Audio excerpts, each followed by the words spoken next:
Hi, I'm Sabrina and I'm going to talk about how privacy is impacting digital marketing. These days, people are more concerned than ever about privacy online. This has prompted some of the biggest tech firms, Apple, Facebook, and Google to take action. Because of how large they are, this action will ripple across the entire digital advertising landscape.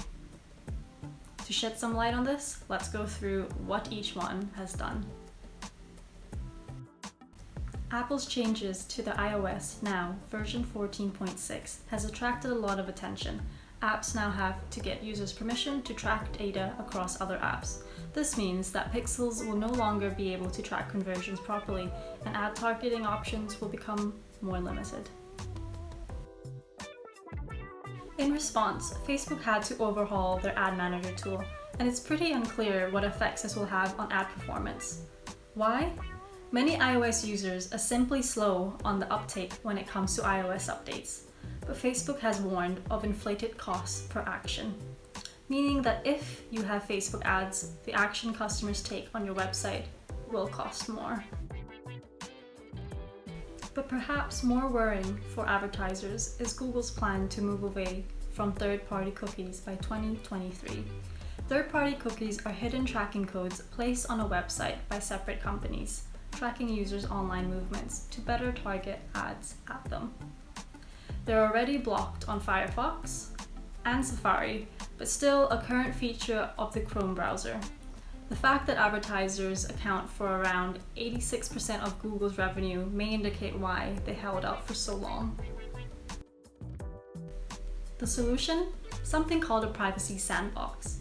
This is where Google uses their own data of cohorts that can be targeted with advertisers without the third-party privacy violations.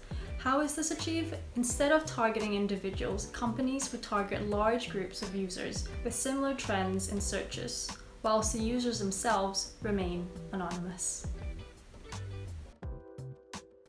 Furthermore, cookies are 25 years old now and haven't exactly kept up with the times. In our mobile-first environment, cross-device remarketing suffers because mobile devices can't use the same cookies as desktops.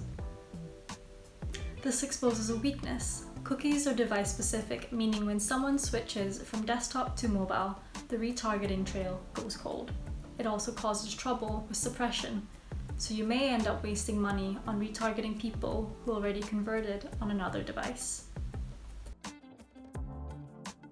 To try and bridge this gap, we can use people-based targeting, first introduced to marketing by Facebook. This utilizes a unique identifier related to the signed-in user, not the device.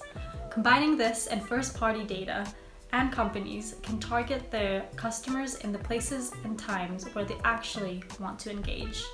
This process's success will be based on the correct identification of users, the data available, and the creation of a cohesive strategy via automation.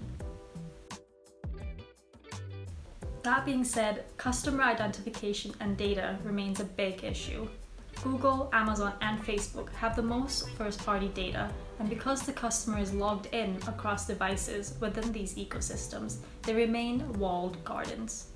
For brands without first-party and login information about their customers, for example, companies that don't sell directly to the consumer, this can mean not enough data to work with on the scale and price point that third-party cookies have allowed.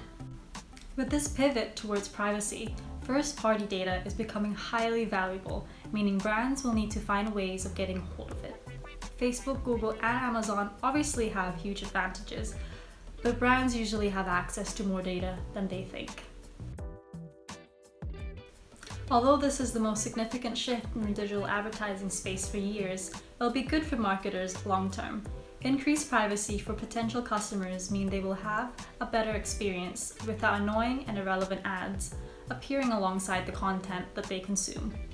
For marketers, there will be an increased importance placed on creatives and the contextual targeting that has been masked by the abundance of third-party data points currently available. I hope you learned something from this video and stay tuned for more very soon. Thank you.